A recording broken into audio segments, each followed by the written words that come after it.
يهده الله فلا مضل له ومن يضلل فلا هادي له أشهد أن لا إله إلا الله وحده لا شريك له وأشهد أن محمدا عبده ورسوله اللهم صل وسلم على نبينا محمد وعلى آله وصحبه ومن دعا بدعوته إلى يوم الدين أما بعد.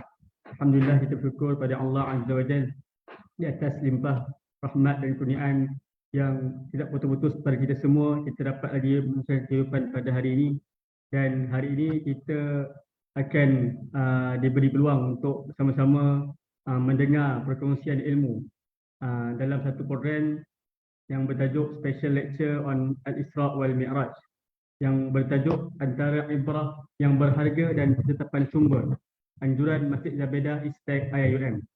Untuk makluman, Masjid Zabedah Istag IIUM sentiasa menganjurkan program-program monthly talk ataupun ceramah bulanan, sama ada secara online ataupun secara bersemuka, dan bersempena dengan hari-hari kebesaran dalam sejarah Islam, kita akan anjurkan juga special lecture ataupun ceramah khas yang kita akan undang penceramah-penceramah yang terdiri daripada kalangan para pensyarah UiAM ataupun daripada luar yang berpengalaman dan berkemahiran dalam bidang tertentu, insya-Allah.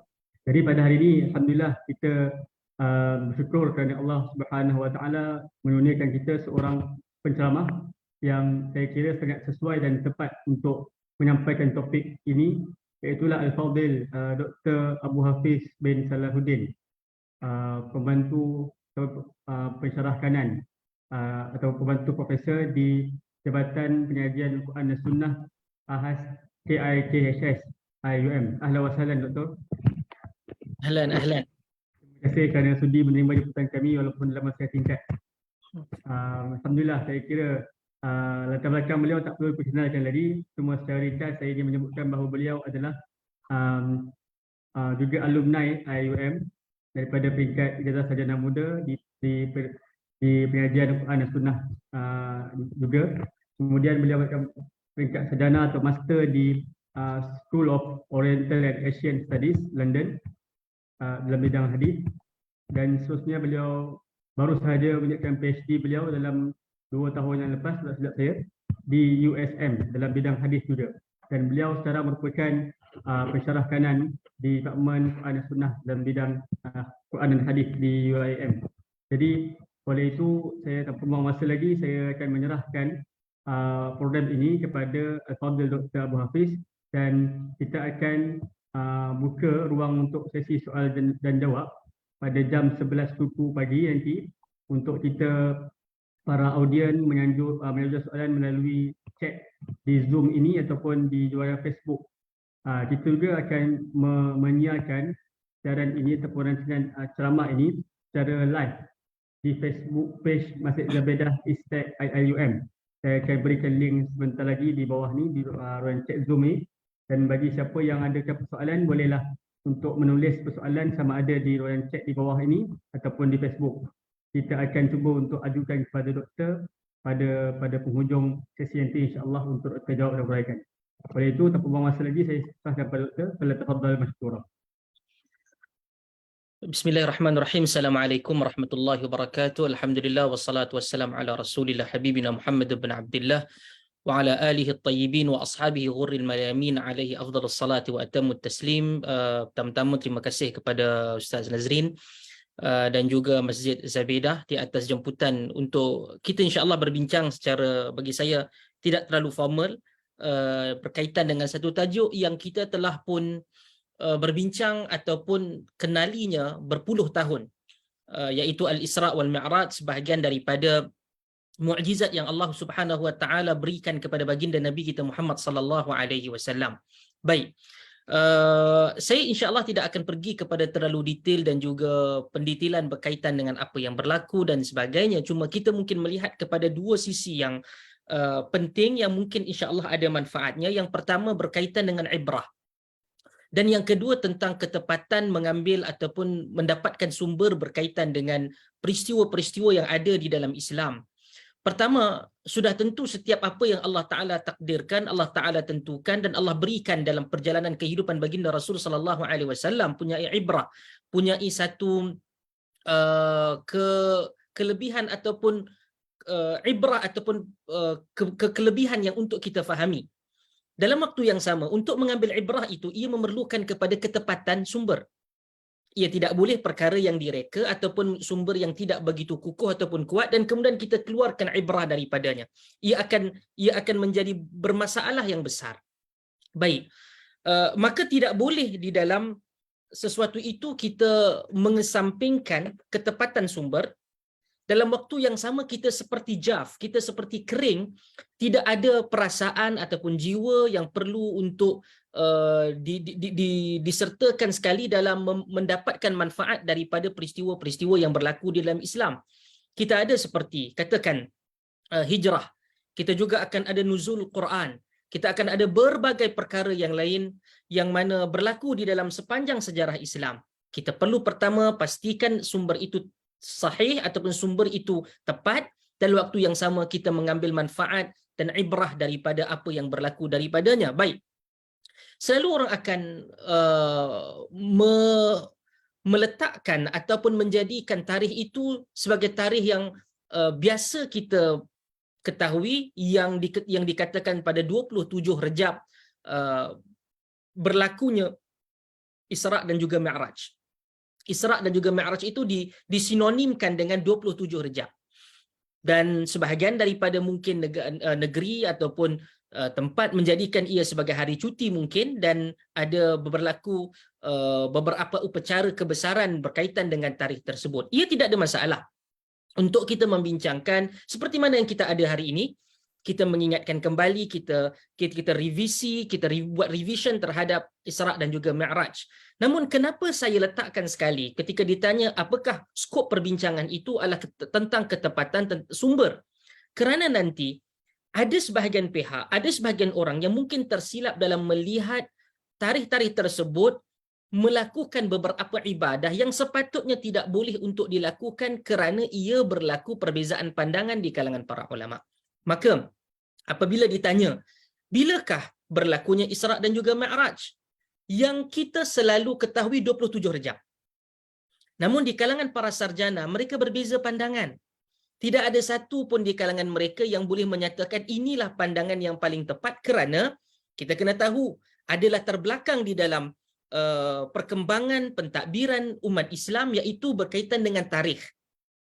Nabi SAW dilahirkan, dan sebelum daripada baginda SAW itu, penetapan tarikh itu tidak menjadi satu perkara yang penting bagi masyarakat Arab ketika itu. Sebab itulah baginda apabila dikatakan dilahirkan pada tahun sekian-sekian, ia tidak ditetapkan tahun berapa, tapi lebih masyhur iaitu tahun gajah, kerana berlakunya tentera gajah yang diketuai oleh Abrahah datang ke Mekah untuk menghancurkan Masjidil Haram, khususnya Kaabah, bagi memindahkan fokus orang Arab ketika itu dan juga masyarakat dunia ketika itu kepada tempat yang baru yang dipilih oleh Abrahah. Maka tidak menjadi satu prioriti bagi mereka untuk menentukan tarikh, bulan dan juga tahun. Maka tatkala Sayyidina Umar Al-Khattab radhiyallahu an memerintah, beliau melihat adanya keperluan untuk menetapkan tarikh. Itu pun mereka berbeza pandangan. Nak mula dengan apa? Akhir sekali dengan hijrah Ar-Rasul sallallahu alaihi wasallam. Maka mereka tidak dapat untuk menentukan secara tepat bila berlaku. Kerana baginda Nabi sallallahu alaihi wasallam pun dilahirkan, itu pun berlaku perbezaan yang panjang di kalangan para ulama. Yang masyhur mungkin 12 Rabiul Awal, tetapi juga ada pandangan yang menyatakan 8 Rabiul Awal, 9 Rabiul Awal, 10 Rabiul Awal, 11 Rabiul Awal. Kerana tadi yang saya katakan, proses penentuan tarikh itu tidak sepakat dan tidak tersusun sistematik di zaman Nabi sallallahu alaihi wasallam, sehinggalah kepada zaman Umar Al-Khattab radhiyallahu an. Maka ada di sana pandangan, sebab kita insya-Allah nanti sekiranya ada perbincangan, ada pandangan, kita akan letakkan ruang itu di hujung, kerana kita akan lihat. Saya tekankan ini kerana nanti saya akan bagi tahu kenapa ia penting. Kerana di sana adanya berbagai pandangan di kalangan para ulama bila berlaku Al-Isra' wal Mi'raj. Contoh, Al-Imam At-Tabari menyatakan bahawa berlakunya Isra' dan Mi'raj pada tahun yang mana Nabi dilantik sebagai Rasul.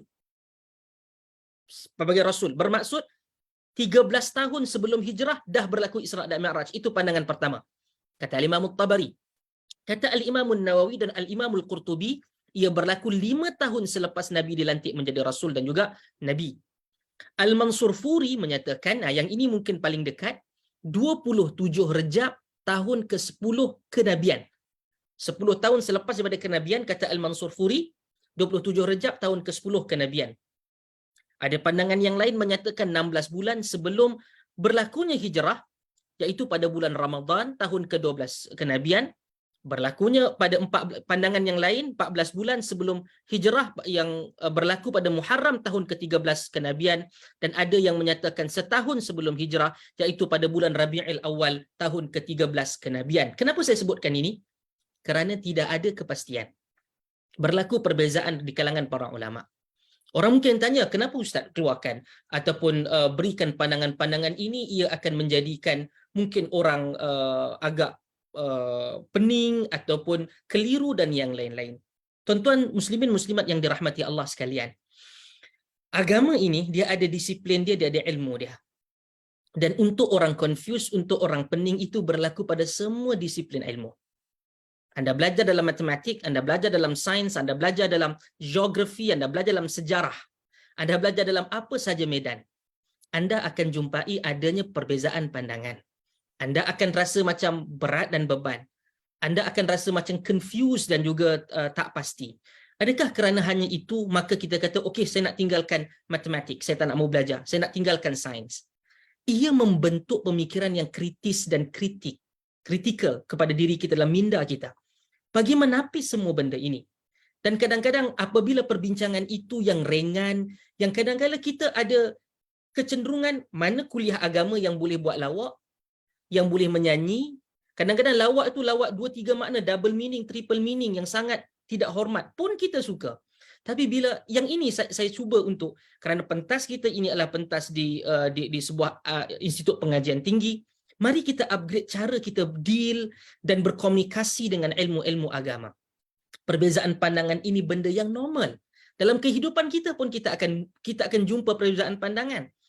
Tapi adakah kita katakan, oh, beza pandangan macam ni, orang ni makan makanan A, makanan B, yang ini kata sedap, yang ini kata sedap, jadi kita pening, kita tak nak makan. Tak begitu. Maka dalam agama ini wujudnya pandangan-pandangan berbeza, yang saya ingin katakan bahawa mari kita menilai sehingga akhirnya agama yang kita ambil itu, sumber yang kita ambil itu tepat.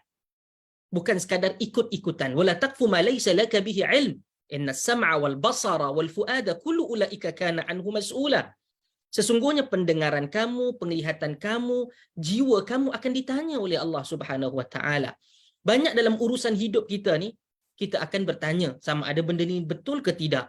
Kita akan buat recheck ke tidak. Tetapi dalam urusan agama, ada kebanyakan orang ataupun sebahagian kelompok, walaupun profesional, tetapi memberikan bulat-bulat kepada orang agama, menentukan agama dia. Tak boleh. Benda yang normal, nanti akan ada persoalan. Sekiranya saya tidak tahu, saya akan buat rujukan. Sekiranya saya salah, saya diperbetulkan. Saya perlu untuk mengkoreksi pandangan saya. Itu benda normal. Kerana kita bukan Nabi SAW, kita bukan para malaikat, dan bahkan kita sama sekali bukanlah Tuhan yang mengetahui ataupun yang memegang segala kebenaran. Tapi kita perlu mengambil unsur ataupun kaedah yang tepat dalam menilai, filter maklumat yang kita hadapi ataupun maklumat yang kita terima. Baik. Bagi menilai perkara tersebut, kata Syekh Dr. Al-Mubarak Furi, Safiyur Rahman Al-Mubarak Furi, di dalam bukunya Ar-Rahiq Al-Makhtum, beliau katakan bahawa ada 6 pandangan, dan 3 pandangan yang awal itu dianggap sangat lemah. Termasuk pandangan Mansur Furi yang menyatakan pada 27 Ramadan 10 tahun kenabian, pada tahun ke-10 kenabian. Kerana menjadi kesepakatan di kalangan para sarjana bahawa ia berlakunya Isra' dan Mi'raj, iaitu berlakunya pemfarduan salat 5 waktu selepas kematian dan kewafatan Sayyidatina Khadijah radhiyallahu anha. Itu dia punya titik timeline dia. Sedangkan dalam sejarah, Sayyidatina Khadijah meninggal pada bulan Ramadan tahun ke-10 kenabian. Kalau katakan ia berlaku pada 27 Rejab tahun ke-10 kenabian, kata Mubarak Furi, Safiyur Rahman Mubarak Furi, yang ini tertolak sebab Rejab datang dulu baru Ramadan. Kita pada bulan Rejab, kita akan masuk Sya'ban, dan insya-Allah nanti kita akan masuk Ramadan. Maka Ramadan tahun ke-10 kenabian itu berlakunya ataupun terjadinya antaranya Amul Khuzun, kematian Khadijah, kematian Abu Talib dan yang sebagainya. Maka di sinilah yang menyebabkan Safiyur Rahman Al-Mubarakfuri menolak pandangan tersebut. Apabila kita katakan berlaku perbezaan, nanti orang kata, oh jadi kita tolak berlaku ataupun terjadinya Isra' dan Mi'raj, yang ini perlu betul. Bila kita bincang tentang ketepatan tarikh, bukan kita menolak kewujudan. Kita tengok ramai di kalangan datuk-datuk dan moyang kita, apabila didaftarkan birth certificate mereka, kadang-kadang tarikh tu pun dia kata, yang ini tarikh yang daftar. Tarikh sebenar tah bila dah, sebab lambat atuk ataupun moyang kita pergi daftar kelahiran dia. Membincangkan ketepatan tarikh itu tidak menafikan berlakunya kelahiran pakcik ataupun atuk kita ataupun moyang kita tu. Jadi yang kita sedang bincang ini adalah ketepatan tarikh Isra' dan Mi'raj, bukan menafikan kewujudan Isra' dan Mi'raj, kerana ia sebahagian daripada ayat Al-Quran yang wajib kita imani dan wajib kita tunduk kepadanya. Kerana Allah Subhanahu wa taala menyebutkan di awalan suratul Isra, subhanallazi asra bi'abdihi lailan minal masjidil harami ilal masjidil aqsa alladzi barakna hawlahu linuriyahu min ayatina innahu huwas samiul basir. Iaitu Allah Taala menjalankan asra. Nanti dalam hadis yang sebahagiannya kalau kita boleh jumpa, iaitu hadis-hadis mutawatir ma'nawi dalam hadis, bahawa berlakunya Mi'raj ar-Rasul sallallahu alaihi wasallam. Baik. Maka di sini ada berlaku yang kita perlu garis bawahkan, berlaku perbezaan. Tidak ada ketepatan. Namun sekiranya dalam pentadbiran kita menyatakan bahawa nak mengambil salah satu pandangan iaitu 27 Rejab, itu terpulang salah satu daripada pandangan. Adakah ia kukuh? Kalau ia berdasarkan pandangan Mansur Furi, maka itu ada kelemahan yang sangat jelas. Namun mungkin ada yang kata 27 Rejab tahun 12 kenabian ataupun 13 kenabian. Yang itu perkara berbeza. Namun di kalangan para sarjana menyatakan tidak ada satu tarikh yang betul-betul tepat yang membincangkan berkaitan ataupun yang menentukan tarikh ini, kerana ketidakwujudan sistem takwim yang wujud berlaku sebelum daripada zaman Sayyidina Umar Al-Khattab radhiyallahu anhu. Baik, persoalan kembali. Apabila kita dah tahu perbezaan-perbezaan pandangan ini, apa kesan daripadanya? Kenapa ia penting untuk mengetahui wujudnya perbezaan pandangan? Kerana pertama, tidak ada ibadah khusus pada Isra' dan Mi'raj. Yang ini penting. Kerana ia mempunyai kesan berantai. Contohnya, kalau kita katakan berlakunya puasa Ramadan, satu Ramadan, maka selesai, tak ada masalah. Kerana kita akan lihat dan tengok apa yang berdasarkan sama ada kiraan tarikh, hari ataupun berkaitan dengan ru'yah. Hisab ataupun ru'yah, kita dah tetapkan bahawa satu Ramadan 1444 Hijrah itu adalah sekian-sekian. Jadi ia ada dalil dan ia ada kaedah macam mana yang ingin yang bila untuk kita laksanakan satu Ramadan. Namun pada 27 Rejab ini tidak ada kepastiannya. Maka kalau ada orang yang buat kata nak puasa 27 Rejab, kalau dia nak puasa Rejab itu kerana ia bulan haram, salah satu daripada 4 bulan haram, silakan, tak ada masalah. Tapi kalau tiba-tiba dia kata kat kita, ini adalah hari Isra' dan Mi'raj, jadi kita puasa, yang itu ada sedikit masalah yang perlu untuk kita buat review sedikit. Kerana apa? Kita dah tahu tadi, ada 6 dan lebih daripada 6 pandangan yang menyatakan tentang perbezaan bila berlakunya Isra' dan Mi'raj. Maka ia tak perlu berkeras, okey, jangan sampai pergi ekstrim dan melampau. Cuma kita perlu sedarkan, tiba-tiba ada orang, saya nak buat juga, saya boleh buat apa? Saya boleh buat apa, saya tak boleh apa. Tapi kerja kita adalah memberikan penerangan, memberikan penjelasan dalam hal itu. Baik, kita tahu tarikh itu berbeza di kalangan para sarjana, namun sekurang-kurangnya ada 3 hingga 4 events ataupun peristiwa yang berlaku prior to the Isra' dan Mi'raj, yang seakan-akan kata para sarjana Allah mengurniakan satu hidayah dalam memberikan untuk soothing, untuk memberikan kelembutan, ketenangan kepada Nabi SAW. Sahabat-sahabat yang saya hormati sekalian, muslimin muslimat, menjadi Muhammad bin Abdullah salawatullahi wasallamuhu alaihi dan juga mengambil tanggungjawab sebagai Rasul dan juga Nabi ini tidak mudah. Allah telah mempersiapkan baginda daripada awal untuk berada pada satu kondisi yang begitu kondusif supaya tidak membina ataupun mencetuskan fitnah-fitnah yang besar. Sebagai contoh, Allah Azza wa Jal tidak merezekikan ayah dan ibu baginda untuk kekal lama bersama dengan baginda. Ini antara proses yang mana Allah Ta'ala jadikan. Sebab sekiranya nanti dalam keadaan Nabi SAW menjadi Rasul dan menjadi Nabi, dan ayah baginda still ada, still around, orang akan bertanya dan menyatakan bahawa kalau Muhammad itu manusia yang terbaik, sudah tentu yang membina syakhsiyah dia, yang mentarbiahnya itu adalah Abdullah dan juga Aminah. Jadi instead of mengangkat dan menjadikan rujukan agama itu Muhammad sallallahu alaihi wasallam, baik ambil Abdullah dan juga Aminah.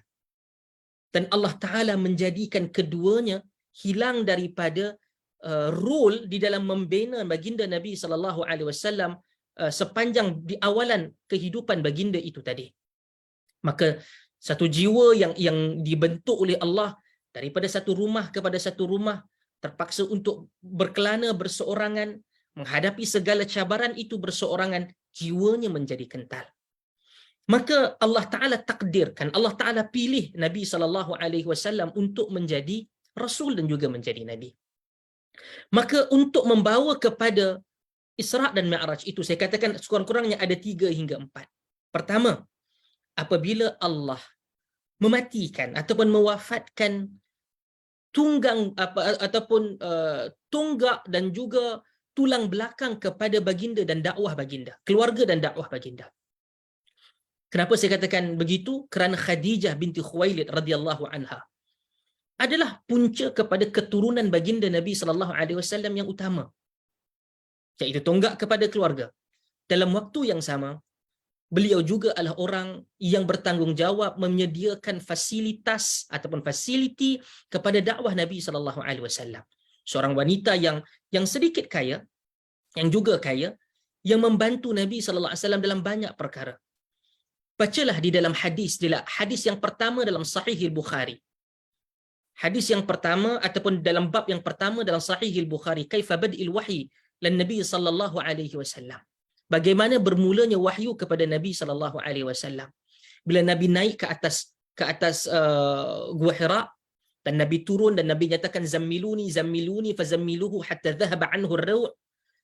Selimutkan aku sehinggalah diselimutkan oleh Khadijah hilang daripadanya ar-raw' ataupun khauf ataupun ketakutan itu tadi. Dan kemudian Nabi sallallahu alaihi wasallam mula untuk memberitahu apa yang berlaku di Hira, di Gua Hira.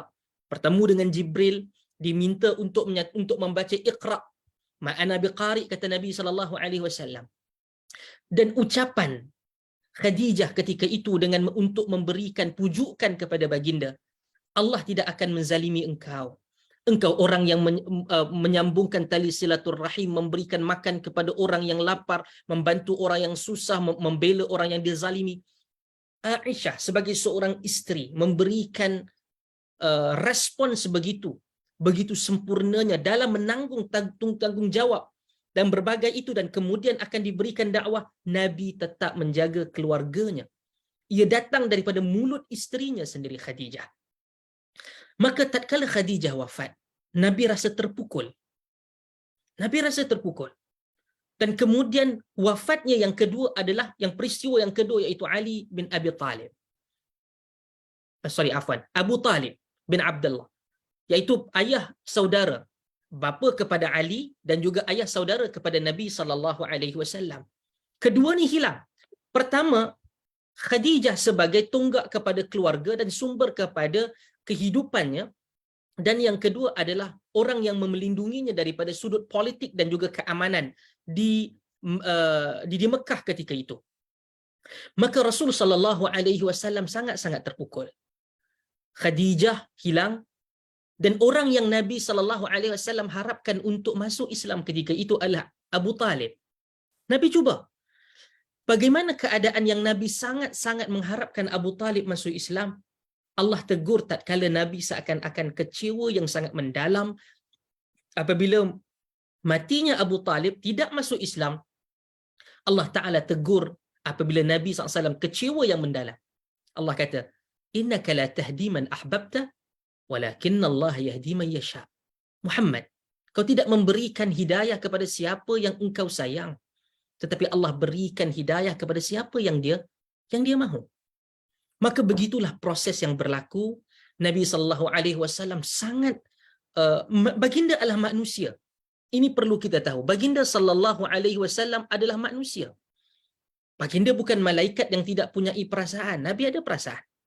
Sehinggalah akhirnya Allah Subhanahu wa taala menyusun untuk Nabi sallallahu alaihi wasallam masuk ke Taif. Ini satu ekspedisi dakwah yang sangat istimewa yang baru kepada baginda Nabi. Tatkala Nabi berpusat di Mekah bersama dengan di kalangan ahli keluarga baginda, Nabi melihat bahawa ketika itu Abu Talib sudah tidak ada untuk membela, memberikan perlindungan kepada baginda Nabi SAW. Maka Nabi pergi ke Taif. Taif ini bukan orang yang jahat. Di satu tempat, kebanyakan daripada kita yang pergi dalam 10 ke 15 tahun kebelakangan ini akan pergi ke Taif. Sebab dahulu, Taif bukan tempat yang dibenarkan jemaah umrah ataupun haji untuk pergi melancung ke sana. Tanah tinggi. Kawasan yang kaya. Kerana apa? Sumber-sumber buah-buahan keluar daripada Taif. Nabi pergi pada ketika itu, Nabi tidak pergi bersama dengan Abu Bakr as-Siddiq. Kerana apabila Nabi bawa Abu Bakar, jelas bahawa ini ekspedisi dakwah. Nabi membawa Zaid bin Harithah, iaitu seorang anak angkat kesayangan Nabi sallallahu alaihi wasallam, yang mana ia akan memberi isyarat bahawa tak semestinya ini urusan dakwah, ia mungkin urusan peribadi. Nabi bergerak. Namun ketika itu Taif, walaupun negeri itu adalah negeri yang kaya, kawasan yang kaya, mereka bergantung kepada protection ataupun perlindungan, keselamatan dan ketenteraan daripada Quraisy Makkah. Maka mereka terikat di situ. Maka Quraisy Makkah telah memberikan satu isyarat dan memberikan satu amaran bahawa jangan berikan ruang kepada Muhammad untuk berdakwah di sini. Sayyidatina Aisyah radhiyallahu anha dalam ada hadis yang diriwayatkan oleh Imam Al-Bukhari bertanya kepada Nabi sallallahu alaihi wasallam, di manakah tempat yang paling dahsyat, yang paling azab Nabi terima ketika menjalankan dakwah? Hadis yang sahih. Dan Nabi sallallahu alaihi wasallam menyatakan di perkampungan Abdi Yalail, iaitu di Taif. Di Taif. Sangat-sangat dahsyat kata baginda Nabi SAW. Nabi menerima segala mungkin kemuncak kepada penentangan yang berlaku dalam dakwah Nabi ketika itu di perkampungan Abdi Yalail. Dan Nabi tidak masuk ke Taif, melainkan hampir semua orang yang berada di Taif itu memukul, membaling Nabi SAW dengan batu, dengan kayu dan segala-galanya. Sehingga daripada hampir tubuh baginda itu dipenuhi dengan darah. Dalam sebahagian riwayat menyatakan Nabi berjalan, kalau kita hari ini kita ke tandas untuk wudu dan sebagainya, pakai selipar, dan selipar kita itu basah. Dan apabila salah dia akan keluar bunyi antara kaki kita, kulit kaki kita dengan selipar tersebut. Begitulah Nabi berjalan keluar, membawa diri baginda keluar daripada Taif ketika itu. Dan Zaid bin Harithah beberapa kali telah pun pengsan dan Nabi bawa. Dan ini adalah dakwah yang Nabi pergi. Tuan-tuan, puan-puan, sahabat-sahabat yang dirahmati Allah, dakwah ni adalah satu kerja yang kadang-kadang ada orang boleh mengambil manfaat daripadanya, ada orang boleh kaya dengan dia. Tetapi kadang-kadang apabila keikhlasan dan kata jujur itu tidak ada, dakwah itu akan gagal. Ia mungkin boleh mendapat manfaat daripada dakwah, tetapi apabila kita duduk dalam dakwah untuk mendapatkan manfaat sesuatu, kata jujur, bicara jujur, cakap benar itu akan hilang. Percayalah. Sebab itu dakwah ini mungkin sebahagian orang letakkan jenama dakwah, dia mungkin nak jual produk, dia mungkin untuk popularkan diri sendiri. Maka apabila perkara itu salah dalam masyarakat, dia tak mau cakap. Kerana nanti kalau dia cakap, orang tak panggil. Kalau dia tak cakap, dia tak diberikan tempat. Maka untuk bercakap, kita bukan suruh untuk maki hamun. Wallahil azim, maki hamun, perkataan kasar ini adalah haram dalam apa saja occasion. Tetapi kadang-kadang kita perlu untuk bercakap benar dalam keadaan ayat yang baik, dan sebahagian daripada orang tak berapa nak suka. Maka dakwah ini adalah membawa kepada memartabatkan atau mengagungkan Allah dan Rasul. Sekiranya dakwah itu, katakan saya berdakwah kepada tuan-tuan untuk mengangkat diri saya. Bahawa saya ni bagaikan wali, jangan dilawannya saya. Itu bukan dakwah. Saya hanya mengangkat diri saya hanya untuk glorify myself, bukan to glorify Allah Subhanahu wa taala and to follow the Prophet sallallahu alaihi wasallam. Itu beza. Ini sifir mudah. Pergilah berjalan kepada mana-mana kuliah sekalipun, kalau tuan-tuan, puan-puan, saudara-saudari muslimin muslimat yang dirahmati Allah melihat kepada orang yang mengajarnya itu bukan untuk membesarkan Allah ataupun untuk menjadikan Nabi SAW sebagai ikutan, tetapi membawa kepada diri dia sahaja, percayalah dakwah itu adalah bukan dakwah Islam. Kerana agama ni miliknya Allah, dan Allah itu menghantar seorang wakilnya, iaitu Ar-Rasul sallallahu alaihi wasallam, Nabi Muhammad kita. Ini sifir yang mudah. Sebab itu di barat apabila dibincangkan tentang Islam, dilakukan comparative religions discussion or discourse, kita akan lihat antara perkara yang unik untuk Islam ini adalah the simplicity of Islam. Allah sebagai Tuhan, there is no relation, tak ada perhubungan antara ayah ataupun anak antara Allah dan Muhammad. No, Muhammad adalah representative of Allah. Ajar terhadap apa yang Allah Ta'ala mahukan. Dan ayat tadi yang saya baca dalam awalan surat Al-Isra itu menggambarkan bahawa Subhanalladzi asra bi'abdih. Allah Maha Suci Allah yang memperjalankan hambanya. Sampai bila-bila tidak ada satu pun perbezaan bahawa Muhammad bin Abdullah salawatullahi wasallamu alaih itu adalah hambanya. Ia tak boleh untuk diangkat, to associate. Ingat, apabila perbuatan syirik bukan menjadikan Nabi sallallahu alaihi wasallam itu Tuhan. Sebab itu perkataan syirik ataupun dalam bahasa yang lebih moden, syarik adalah association. Ia mungkin tidak menjadikan Nabi Muhammad SAW itu purely and completely as a God or lordship to be associated with the Prophet, untuk disamakan bahawa Nabi SAW itu adalah sebahagian daripada ketuhanan, tetapi sebahagian aliran pemikiran menjadikan Nabi SAW itu boleh membuat sesuatu perkara yang hanya Allah Ta'ala sahaja boleh buat. Itu pun salah. Sebab itu garis jelas bahawa Allah itu Tuhan, Muhammad itu adalah hamba. Namun diberikan kerasulan, diberikan risalah, diberikan nubuah. Sebab itulah dipanggil Rasul dan dipanggil sebagai Nabi. Pembawa risalah dan pembawa naba, cerita. Maka dakwah yang benar itu adalah mengagungkan Allah dan meminta kita mengikut Nabi SAW.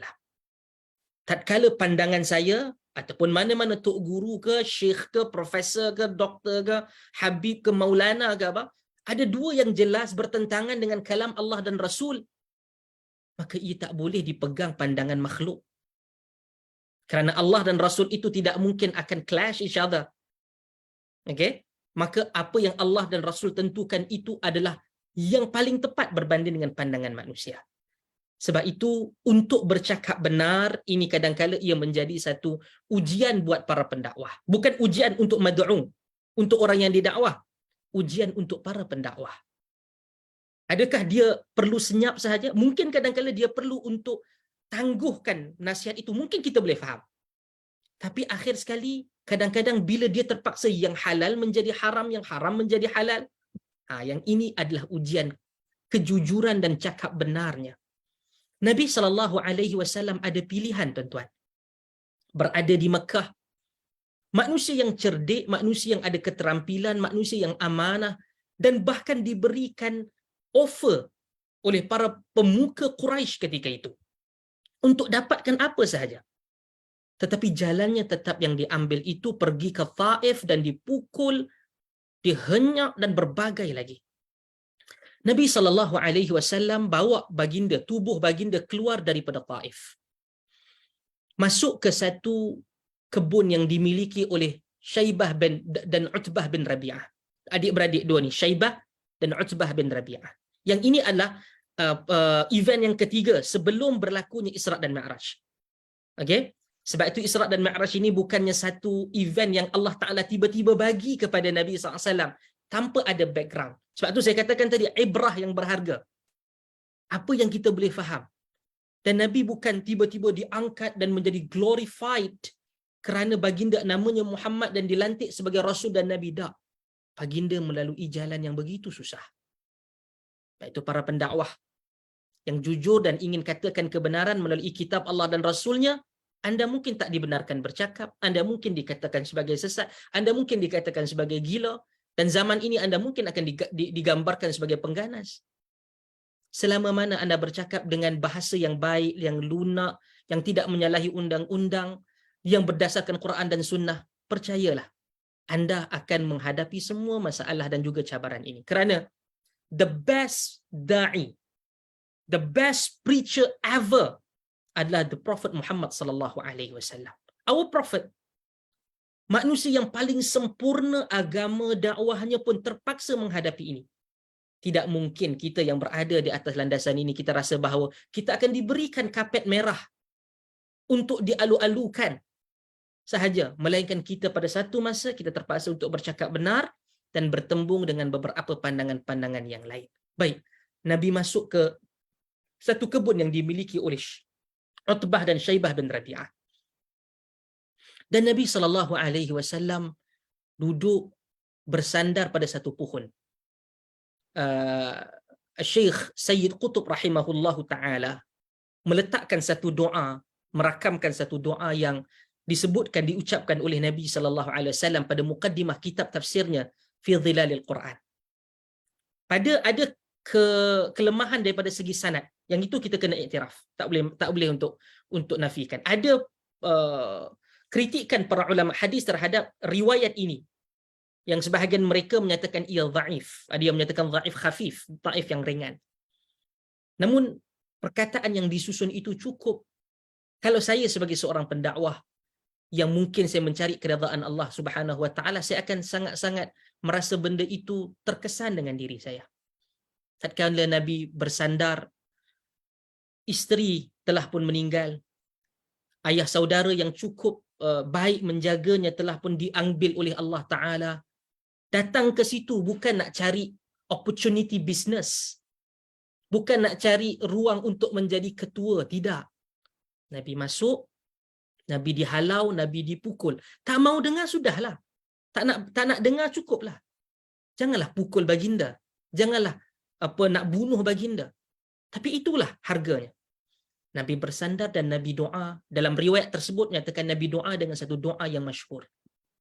Allahumma ashku ilaika dha'fa quwwati wa qillata hilati wa hawani 'ala an-nas ya arhamar rahimin. Anta rabbul mustad'afina wa anta rabbi. Ila man takiluni? Ila aduwwin mallaktahu amri aw ila ba'idin yatajahhamuni am ila ba'idin yatajahhamuni. A'udzu binuri wajhika alladhi ashraqat bihi adh-dhulumat wa salaha bihi amru ad-dunya wal akhirah min an tanzila 'alayya ghadabak aw tuhilla 'alayya sakhatak lakal 'utba hatta tarda wala haula wala quwwata illa bik. Dan Nabi menyatakan, Allahumma ashku ilaika dha'fa quwwati. Hey Allah, aku mengadu tentang kelemahan diriku. Ashku ilaika dha'fa quwwati wa qillata hilati, kurang pula perancangan aku. Wa hawani 'alan nas, hinanya aku di mata manusia. Ya arhamar rahimin, anta rabbul mustad'afina wa anta rabbi. Ya arhamar rahimin, wahai Tuhan Maha Pengasih dan Maha Penyayang, anta rabbul mustad'afin, engkau Tuhan orang yang kena tindas. Wa anta rabbi, dan engkaulah Tuhan aku. Ila man takiluni, kepada siapa engkau nak serahkan aku ya Allah. Ini benda yang selalu kita, kalau kata kita berada dalam masalah, kita akan tanya pada Allah, ya Allah, nak jadi apa dengan kehidupan aku ya Allah? Ya Allah, ke mana yang akan berakhir kehidupan aku begini ya Allah? Ila man takiluni? Ila aduwwum mallaktahu amri? Adakah kepada musuh yang menguasai urusanku ya Allah? Am ila ba'idi yatajahhamuni? Ataupun kepada orang jauh yang bermasam muka denganku ya Allah? Bayangkan, Ia bukan satu pilihan Nabi, bukan Nabi isi borang nak jadi Rasul ataupun Nabi. Tak. Ia satu amanah tanggungjawab yang Nabi tidak ada pilihan melainkan mesti melaksanakan dengan penuh rasa kejujuran dan kekuatan. Nabi tanya kepada Allah, nak serahkan aku kepada siapa ya Allah? Am ila ba'idi yatajahamuni, kepada orang jauh yang bermasa muka denganku. Illam bika ghadabun alayya fala ubali. Tengok jiwa pendakwah. Tapi kalau engkau tak murka pada aku ya Allah, aku tak kisah. Selama mana engkau tak murka, tak marah kepada aku ya Allah, aku tak kisah. Aku akan lalui. A'udzu binuri wajhika alladhi asyraqat bihi adh-dhulumat. Aku berlindung kepadamu wahai Allah, yang mana cahayamu itu meliputi segala kegelapan. Asyraqat bihi adh-dhulumat wa saluha bihi amrud dunya wal akhirah, dan memperbaiki urusan dunia dan akhirat. Aku berlindung dengan engkau min an tanzila alayya ghadabak atau tuhilla alayya sakhatak, daripada diturunkan kepada aku murkamu ataupun dihalalkan bagimu marahmu. Lakal utba hatta tarda, kepada engkau aku menyerahkan segalanya sehingga engkau redha kepada aku. Wala haula wala quwata illa bik. Tiada daya dan tiada upaya melainkan hanya dengan engkau sahaja ya Allah. Kalau kita kena begitu, mungkin kita mengambil tak apalah, rehat dululah 3 bulan, 4 bulan, nanti mula balik. Nabi SAW duduk di situ dalam keadaan berdarah teruk. Di hujung itu ada Syaibah dan Utbah bin Rabi'ah. Dua ni pemuka orang kaya besar daripada Quraisy. Dia ada milik satu tanah kebun di Taif. Syaibah dan Utbah bin Rabi'ah. Dan dia ada seorang pembantu hamba dia namanya Addas. Dan kemudian Addas ni diarahkan untuk berikan buah, untuk beri Nabi SAW makan sikit. Syaibah dan Utbah bin Rabi'ah ni dia jadi macam kesian lah. Teruk sangat dah Muhammad kena, bagilah dia makan. Sampai kepada Nabi SAW, Addas berikan dan Addas baca Bismillah. Sebab itu dalam hadis Nabi SAW ajar yang sahih, kita bolehlah baca doa makan apa sekalipun, ya doa yang kita nak. Tapi apakah the minimum atau yang sunnah ajar Bismillah dan makan. Bismillah dan makan. Nabi baca Bismillah dan Nabi makan pemberian Addas itu tadi, pembantu ataupun hamba kepada 2 orang owner daripada Mekah ini. Nabi baca Bismillah. Perbuatan Nabi SAW Bismillah itu menarik perhatian Addas. Addas tanya, la yuqalu hadzal kalam ahli hadzal balad. Ni perkataan Bismillah nak makan ni, orang tempat ni tak sebut macam tu. Nampak? Kadang-kadang kita ni ada perbuatan kita, sahabat-sahabat, tuan-tuan puan-puan yang dirahmati Allah, benda yang kita tak sangka bahawa benda itu boleh menyebabkan orang lain mendapat manfaat daripada kita. Wa tahsabunahu hayyinan, kamu rasa benda itu macam kecil, tak ada nilai, wa huwa indallahi azim. Di sisi Allah Taala benda itu besar. Dan kadang ada kebaikan-kebaikan yang kecil yang kita buat berharga di sisi Allah Subhanahu Wa Taala. Sebab tu jangan remehkan apa sahaja kebaikan yang boleh dilakukan. Bila Nabi ambil dan Nabi baca Bismillah dan Addas mendengar, dan tatkala Addas bertanya dan Nabi berikan jawapan dengan jawapan yang bukan menjawab kepada soalan itu. Nabi kata, min aina anta ya Addas? Kau daripada mana wahai Addas? Dan Addas menjawab, ana min Ninawa. Aku datang daripada Ninawa, satu perkampungan yang Syasyi', Arif Syasyi', kawasan yang pedalaman di Iraq. Di Iraq. Sebab ketika itu Nabi tak pergi ke Iraq, Nabi berada di Mekah. Dan kemudian bila dia kata min Ninawa, Nabi terus menjawab, min qaryati akhi Yunus bin Matta. Daripada perkampungan sahabat dan saudaraku Yunus bin Matta. Addas terkejut. Addas kata, mayudrika bi Yunus bin Matta. Apa yang, macam mana kau boleh tahu tentang Yunus bin Matta? Tuan-tuan, kenapa soalan ini sangat penting?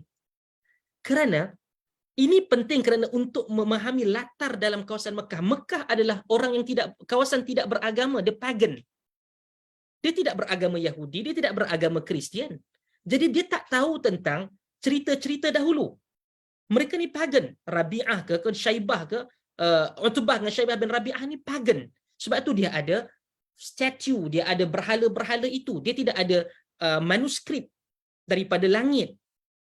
menyebabkan dia kata, macam mana Muhammad ni boleh tahu tentang Yunus bin Matta? Ini kisah Nabi-Nabi yang lalu. Kalau Yahudi ke Kristian ke patut tahu lah. Tapi dia datang daripada Mekah, dia tak patut tahu. Ma yudrika bi Yunus bin Matta? Apa yang menyebabkan engkau tahu tentang Yunus bin Matta ni? Dan Nabi SAW jawab, dia saudaraku, kanan nabi wa anan nabi. Dia adalah dahulu Nabi dan aku juga Nabi. Bila dengar sebegitu Yunus Addas mencium kaki Nabi SAW, kira dia terkejut. Syu'bah dan Syaibah bin Rabi'ah, Utbah dan Syaibah bin Rabi'ah menjadi marah. Dia kata, aku suruh hang bagi makan je. Bukan suruh sampai macam tu sekali. Kawan ni dia bukan kenal lama dengan Nabi SAW, tapi terkejut dengan jawapan Nabi SAW. Dan tatkala dalam peperangan Badar, Syaibah dan Utbah bin Rabi'ah minta kepada Addas join lawan Nabi SAW di Madinah ataupun di Badar tu. Dan Addas bagi tahu.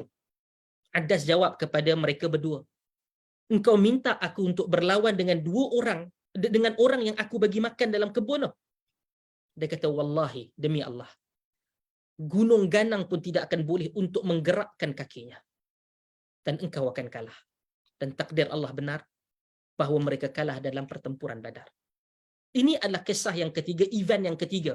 Peraya berlakunya Isra' dan Mi'raj. Sebab tu kita nampak hebatnya Nabi diangkat, dia apa? Ada latarnya yang tidak mudah untuk Nabi sallallahu alaihi wasallam lalui. Dan Nabi balik ke Mekah. Ketika itu berlakunya sekatan untuk Nabi masuk. Siapa yang belajar, saya kira sebahagian yang mungkin menonton ini mengetahui tentang tabiat Arab. Dia ada satu macam tabiat dia, satu kabilah boleh untuk gunakan veto dia menyelamatkan satu pihak. Ini berlaku dalam banyak civilization yang lama. Di Afghanistan ke ataupun di negara Arab ke, dia ada cara untuk dia protect mereka ni. Jadi Nabi SAW sampai kepada Mekah selepas daripada sekatan tersebut. Namun ada satu lagi sekatan, iaitu sekatan ekonomi, yang menyebabkan ramai juga mati kerana mereka tak dibenarkan membeli barangan makanan untuk bekerja, untuk buat trading dan sebagainya. Kadang-kadang kita ni, bila ujian Allah Ta'ala beri kepada kita, Allah uji kita, kena pada batang tubuh kita sendiri, ia mungkin rasa ringan. Tetapi apabila ia melibatkan kepada keluarga, pasangan kita, anak-anak kita, ibu bapa kita, diserang daripada kanan dan kiri dalam dakwah tersebut, ia mungkin akan melembutkan jiwa kita dan menyebabkan kita ini rasa macam nak back off. Dan Nabi SAW kena begitu.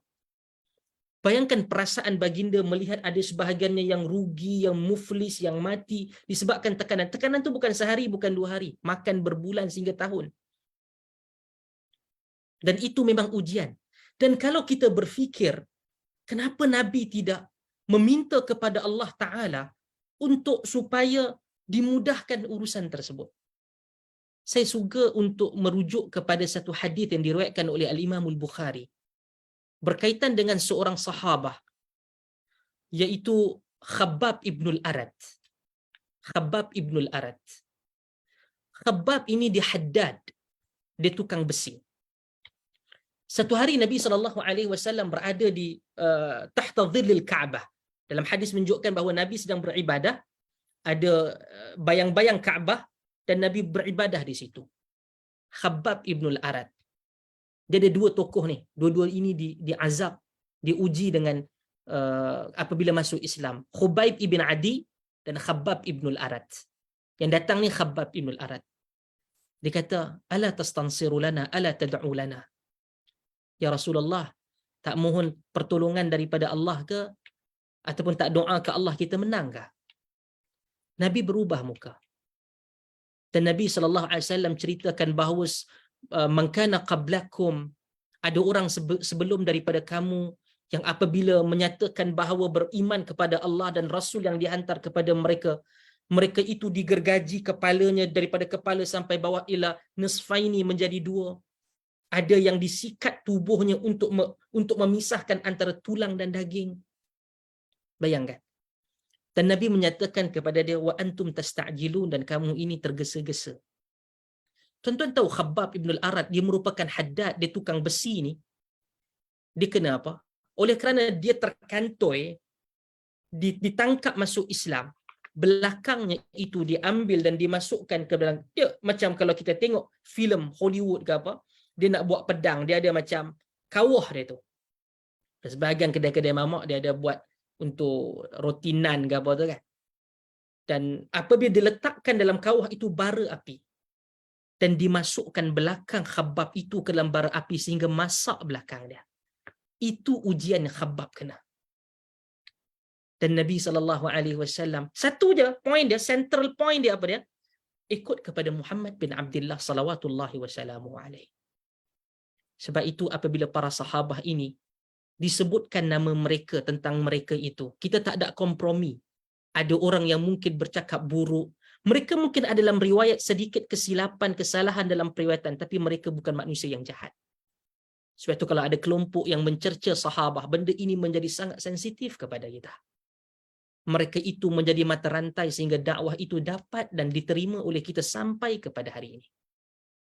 Dan Nabi SAW setelah daripada keempat-empat ini dilalui oleh baginda, Allah Ta'ala merezekikan Al-Isra' wal-Mi'raj. Kerana apa? Bayangkan kalau ada orang melalui 4 event yang cukup menderita itu, dia mungkin akan melihat bahawa apa lagi yang aku perlu dapat daripada dah buat semua benda ni. Jadi Allah angkat Nabi SAW, Allah jalankan daripada minal masjidil harami ilal masjidil aqsa, dan kemudian Allah i'rajkan, Allah angkat daripada masjidil aqsa pergi kepada langit, bertemu dengannya untuk menerima pemfarduan salat. Dan itu untuk memberikan keyakinan apa yang engkau lalui ini Muhammad bukan sia-sia. Sebab itu dakwah memerlukan kesabaran, dakwah memerlukan ilmu. Ia bukan sahaja sabar, dia bukan sahaja semangat. Ada orang dia semangat, tapi bila dia nak buat betul-betul bercanggah dengan apa yang diajarkan oleh agama. Sebab itu penting ilmu bersama dengan semangat. Ada orang yang mungkin ada ilmu tapi tak ada semangat, suruh berikan dakwah tak maulah. Sekali nanti orang kata macam-macam. Kan? Bila dia diam, orang tak tahu bahawa apa pandangan dia. Kalau orang tahu pandangan dia, mungkin orang akan kecam dia, orang akan kritik dia, dia tak mau sabut macam tu. Jadi kita ada dua ni. Ada orang akademik yang tak mau ke hadapan sebab dia nak jaga perhubungan baik dengan semua orang. Ada orang yang mungkin ada ilmu, orang yang semangat untuk ke hadapan tapi tak ada ilmu. Sebab itu kita perlu semangat dan kita perlu ilmu yang sahih. Ilmu yang sahih. Ada orang kata, oh saya pun ada ilmu. Tak, ilmu itu perlu yang sahih. Sebab macam tadi, kita nak Isra' dan Mi'raj. Nanti kerana ada Isra' dan Mi'raj, dia kata, okey, jadi 27 Rejab, dia nak buat salat Isra' dan Mi'raj ke? Dia nak buat puasa Isra' dan Mi'raj ke? Dia nak buat zikir Isra' dan Mi'raj. Yang ini salah. Yang ini tak ada.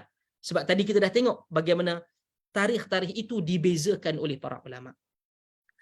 Berlakunya Isra' dan Mi'raj ini ada berbagai riwayat.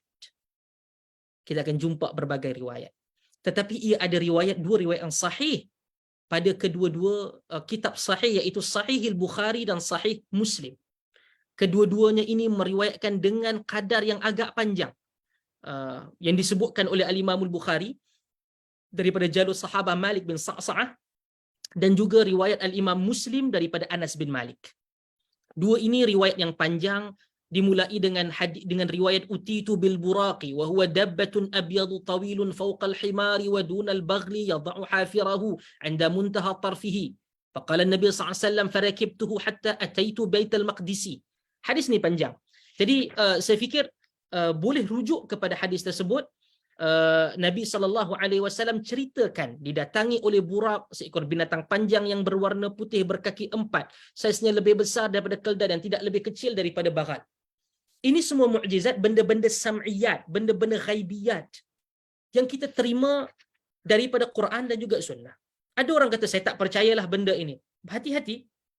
Hati-hati kerana itu ada dalam Al-Quran dan ia juga disebutkan di dalam hadis Nabi sallallahu alaihi wasallam. Kerana dalam hadis menceritakan perjalanan Isra' dan perjalanan Mi'raj Nabi sallallahu alaihi wasallam secara bersekali. Baik.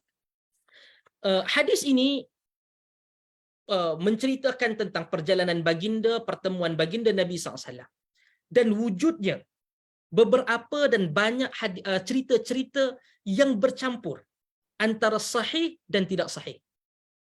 Contohnya, cerita-cerita yang sahih, contohnya Nabi SAW, kalau kita boleh lihat berkaitan dengan yang dikatakan bahawa baginda SAW sampai ke Sidratul Muntaha dalam keadaan membaca tasyahud. Tasyahud seperti mana bacaan di penghujung salat. Yang ini tanpa sanad dan ianya tidak sahih. Okey, dan ada juga yang menceritakan tentang wanita tua yang menggambarkan yang menggambarkan umur dunia. Riwayat ini juga adalah riwayat yang sangat bermasalah. Ada riwayat-riwayat yang sahih, benar. Ada riwayat-riwayat yang sahih. Contohnya memotong Nabi SAW melihat mereka yang memotong bibir dan lidah dengan gunting di neraka. Baginda sallallahu alaihi wasallam menceritakan hal tersebut dan hadis ini adalah merujuk kepada golongan yang pandai bercakap tapi mereka tidak mengamalkannya. Hadis ini sahih. Diriwayatkan oleh Al-Imam Abu Ya'la dalam musnad dia, Al-Imam Ahmad juga, dan riwayat ini riwayat sahih. Ada juga riwayat-riwayat yang lain tapi kebanyakannya, kalau lihat daripada persentage itu, kebanyakannya ia adalah sangat bermasalah. Sangat bermasalah.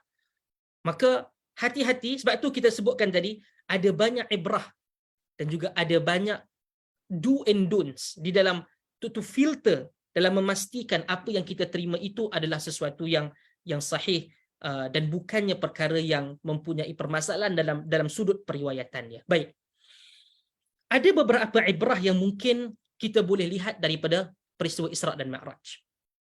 Jangan kita tenggelam di dalam perbincangan berkaitan dengan keabsahan riwayat, dengan pendetailan perjalanan itu, sehingga kita gagal untuk memahami kenapa Allah Ta'ala menjadikan satu-satunya amalan yang ada di dalam agama ini tidak diterima di dalam bumi.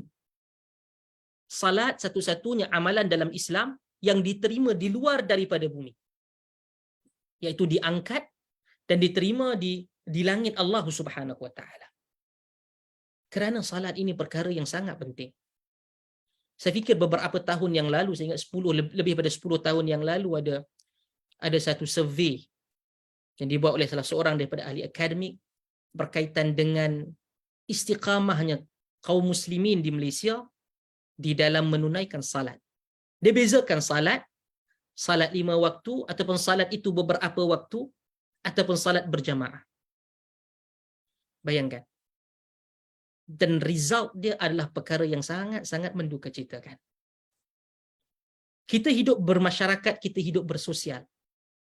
Kita dapat lihat sebahagian di kalangan sahabat-sahabat dan teman-teman kita yang sama-sama Muslim, bagaimana mereka ini menjaga tentang salat mereka. Nabi SAW dalam hadis itu menunjukkan baginda diminta ataupun diarahkan untuk menunaikan salat 50 waktu dan kemudian menerima satu nasihat, beberapa nasihat daripada Nabi Allah Musa alaihi salam untuk memohon pengurangan, diskaun. Dan Nabi mendapat seperti mana yang kita lihat pada hari ini, iaitu 5 waktu. Di peringkat awal Nabi SAW mengajarkan untuk salat 2-2-2-2 sebagai satu latihan. Sebelum daripada Nabi menetapkan 2, kemudian 4 zuhurnya, 4 asarnya, 3 maghribnya, 4 isyaknya. Ia bukan perkara yang mudah. Satu orang yang boleh duduk untuk dalam rumah yang mendakwa bahawa dia dah salat, itu pun kadang-kadang kita dalam majlis, pengalaman saya sendiri, kita nak salat jamaah ni, yang lelaki tu ada, boleh dia keluar untuk tidak salat jamaah di hadapan muka kita. Ini adalah bukan perkara, kita sebut macam, oh salat 5 waktu. Hakikatnya ia bukan perkara yang mudah bagi ramai orang. Dan ia telah mempunyai nilai yang besar di sisi Allah dan di sisi Nabi SAW. Sehingga proses untuk menerimanya itu cukup kompleks. Cukup kompleks. Sebab itu, di hadapan saya yang bersama dengan saya ini ada ibu, ada suami, ada isteri, ada ibu, ada ayah, ada datuk, ada mungkin ketua dalam organisasi. Pastikan di bawah bumbung yang mana kita adalah ketuanya, pastikan mereka yang berada di bawahnya adalah muqimus salah, orang yang mendirikan salat. Ini penting. Dan ia merupakan satu big no bagi mana-mana di kalangan kita, Muslim mana sekalipun, ada kekurangan dia, ada kesilapan dan kesalahan dia. Tapi untuk salat jangan berikan kompromi. Salat bukan benda untuk kita kompromi di dalam melihat ataupun dalam menjaga. Kita sebagai ayah, kita sebagai ibu, kita sebagai pasangan. Ia dosa yang sangat-sangat besar. Bagaimana seorang isteri, ini mungkin salah satu daripada kriteria dalam memilih pasangan juga sekalipun. Pastikan dia orang salat. Kerana ini akan berentetan nanti dalam keluarganya. Apabila nanti dah membentuk keluarga, ada anak, lelaki dan perempuan, dia melihat tak salat, itu bagaikan nothing. So jangan. Sebab itu Nabi SAW selalu menyatakan, al-ahdu bainana wa bainahumus salatu faman tarakaha faqad kafar. Al-farqu bainana wa bainahumus salat faman tarakaha faqad kafar. Perbezaan antara kami dan mereka, yang membezakan Muslim dan bukan Muslim itu salat. Maka siapa yang meninggalkannya, ia menjadi kafir. Ini berlaku perbezaan pandangan. Jumhur, khususnya mazhab al-Imam Syafi'i rahmatullahi alaih, menyatakan bahawa mereka yang meninggalkannya dengan beranggapan bahawa haram, aku ni tak, salat tu tidak diwajibkan bagi aku. Setelah diiqamatil hujjah, diberikan hujjah padanya, diberikan ingatan, diminta untuk istitabah, taubat, maka dia tetap berpegang perkara tersebut, maka qadhi, mahkamah perlu menyatakan bahawa dia kafir. Adapun dalam khususnya mazhab Hambali menyatakan mereka yang meninggalkan salat maka menjadi kafir. Mazhab Hambali. Sebab tu bila ditanya, apabila wujudnya perkahwinan antara suami dan isteri, lelaki dan wanita itu suaminya tidak salat, ditanyakan kepada sebahagian di kalangan para ulama mazhab Hambali, kalau katakan yang moden, antara Syekh Muhammad Saleh ibn Uthaymin, dan dia kata, ilhaqi ila baiti abiki, balik rumah mak bapak kamu, kerana engkau telah tertalak, kerana dia telah menjadi kafir. Kerana itu pandangan dalam mazhab Hambali. Maka isu ini bukan isu yang ringan. Dan peristiwa yang cukup dahsyat ini adalah untuk satu dia. Muhammad sallallahu alaihi wasallam menerima pemfarduan salat 5 waktu. Dan kepentingan ini adalah kepentingan yang sangat besar. Kedua, apa ibrah dia? Saya dah sebutkan tadi. Iaitu ibrah bagi seseorang untuk mengetahui bahawa Nabi sallallahu alaihi wasallam itu kekal hamba. Rosaknya apa yang berlaku kepada Kristian apabila mereka menjadikan Isa alaihi salam itu anak Tuhan. Di dalam Yahudi juga menobatkan salah seorang nabi mereka, dalam Quran menyebutkan Uzair sebagai anak Tuhan. Dan Islam hadir dengan memberikan peringatan bahawa ini tak boleh berlaku. Sebab itu dalam masyarakat, sehingga ada beberapa pandangan ghulat melampau yang berlaku khususnya di Malaysia. Ada menyatakan Nabi itu adalah ada bersama dengan mereka para wali yang mengatur bumi ini. Seakan-akan ia membuat kerja Tuhan. Yang ini salah. Sebab itu selalu diingatkan oleh Quran, selalu diingatkan oleh baginda Nabi SAW itu sendiri, Muhammad Abdullah. Muhammad itu adalah hamba Allah. Itu garis besar yang perlu kita tahu. Dan kita tidak boleh mengangkat baginda Nabi SAW dengan kita wajib beriman, wajib sayang. Tak mungkin. Bila kita minta supaya jangan untuk angkat sehingga tahap ketuhanan itu bermaksud kita benci, dah. Wajib bagi kita menyayangi Nabi SAW melebihi apa sekalipun. Kata Nabi SAW, la yu'minu ahadukum hatta ahab ilaihi min walidihi wa walidihi wan nasi ajma'in. Tidak sempurna iman di kalangan kamu hatta akuna ahabba ilaihi, aku menjadi orang yang paling dia sayang melampaui daripada mak bapak dia, anak-anak dia dan manusia sekaliannya. Tetapi mahabbat itu, kesayangan itu tidak boleh mengangkat kepada taraf ketuhanan, kerana itu diharamkan oleh Allah. Sebab itu tak dibenarkan untuk salat fardu ataupun salat di perkuburan, kerana itu telah pun merosakkan umat-umat terdahulu sehingga mereka seakan menyembah, dan mereka betul-betul menyembah kepada para nabi dan para rasul mereka. Baik. Dan kemudian Ini menunjukkan dalam perjalanan Nabi sallallahu alaihi wasallam bertemu dengan beberapa para anbiya dan para rasul, mereka membawa satu mesej yang sama, yaitu agama yang sama. Sebab itu Nabi sallallahu alaihi wasallam menerima nasihat, menerima cadangan daripada Nabi Musa alaihi salatu wasallam, dan Nabi bertemu dengan para anbiya yang lain. Seterusnya, Allah Ta'ala menjadikan pintu langit ini senantiasa terbuka untuk kita memohon kepada Allah. Nabi sallallahu alaihi wasallam, kalau dalam riwayat itu dikatakan dhaif, banyak riwayat-riwayat yang lain Nabi sallallahu alaihi wasallam meminta kepada Allah. Dan kehidupan kita ini berada pada dua titik poin yang ekstrim. Kita gembira ataupun kita sedih, kita susah ataupun kita senang. Dan Allah kembalikan antara satu titik kepada titik yang berbeza untuk kehidupan kita ini. Allah Ta'ala jadikan bermakna. Tuan-tuan, sahabat-sahabat yang dirahmati Allah, Allah boleh untuk menjadikan hidup ini, kita ini senang dan juga gembira senantiasa. Tetapi ingat, kebanyakan waktu kita untuk khusyuk dalam salat dan khusyuk di dalam doa adalah tatkala Allah uji. Contoh, berada pada penghujung bulan dan kemudian Allah uji dengan kekurangan dana, kekurangan duit, gaji dan sebagainya. Kita teringat untuk mohon pada Allah Subhanahu wa taala. Kadang nanti doa kita itu daripada subuh, zuhur, asar, maghrib, isyak, doa yang sama. Khusyuk kita ada. Kadang-kadang doa kita itu dia menjadi macam kita lalai sebab tak ada apa gangguan. Business as usual. Jadi kita doa daripada awal sampai akhir itu, kadang ada sebahagian tempat yang salat berdoa secara berjamaah kita aminkan pun. Amin pun kita tak tahu apa yang didoakan itu apa. Tapi bila Allah Ta'ala uji, betapa banyak ujian itu telah pun menyebabkan kita dekat kepada Allah Ta'ala. Kita memohon dengan kepada Tuhan itu benda yang benar-benar kita faham. Dan kadang subuh kita lewat, kali ini tahajud pula kita boleh buat. Kerana apa? Allah ujian. Allah bagi ujian tu. Ya, sekarang pun subuh kita masuk lewat. Sepatutnya ialah tempat yang terbaik bagi kita untuk tahajud. Tapi ialah, kebanyakan waktu itu kita dekat, kita taqarrub, kita khusyuk apabila Allah Ta'ala uji kita. Dan doa ini tidak pernah menjadi sia-sia. Percaya. Doa tidak pernah menjadi sia-sia. Sama ada Allah makbulkan serta-merta ataupun Allah lewatkannya ataupun Allah gantikan sebagai pahala nanti di akhirat esok.